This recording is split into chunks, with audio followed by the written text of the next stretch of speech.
Thank you for tuning in on Devotions here today. Okay, now all this week we're going to be looking at the power of prayer. I'm going to be upfront. When we get together for Devotions, we should be talking more about the Word and more about prayer than, I guess, anything else.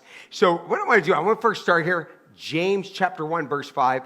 It says, "Now if any of you is lacking wisdom, let him ask of God, who gives generously to everyone here without reproach, and it will be given to him." Now, I want to be sure that you're listening to this. This is what it's saying. A lot of times we're really not sure what the will of God is, or, we have a bad habit of, I want what I want, my flesh wants something, but we're not seeking God's face.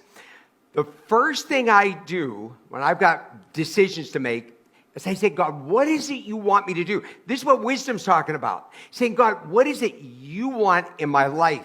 I'm telling you, you'll save yourself so much grief by asking God for his will. Pastor Sam recently was talking about running ahead of God.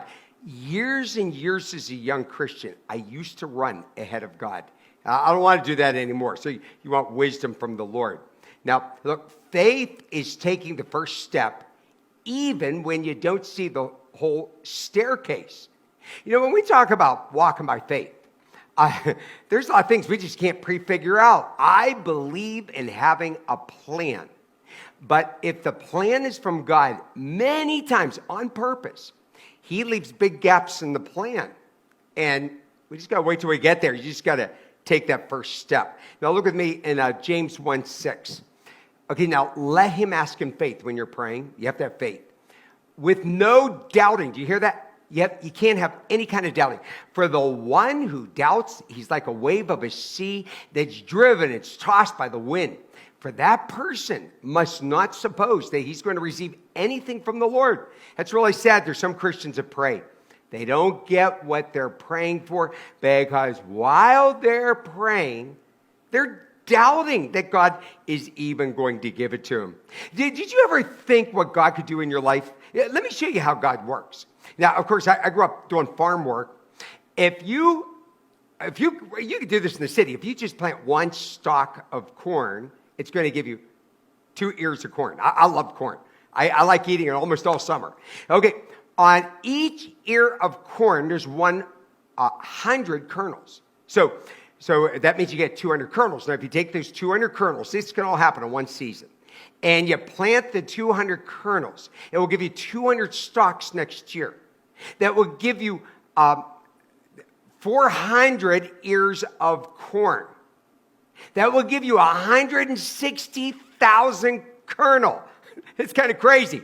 That's in one season from 2 ears of corn. What I'm saying is, that's how God does things.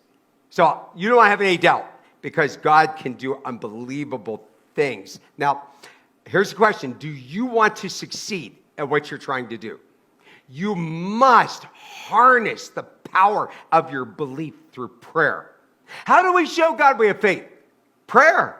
I want you to pray. You're done listening to this. I want you to get alone with God. I want you to pray. Look at Mark 9:23. Jesus said, if you can, he's talking about believing, all things are possible to the one who believes. So the question here today is, do you believe? Now, if you do believe, this is what I want you to do. Dream big, dare to fail. Make your plans big. If it's from God, I want you to believe he's going to do it, but you have to pray by faith.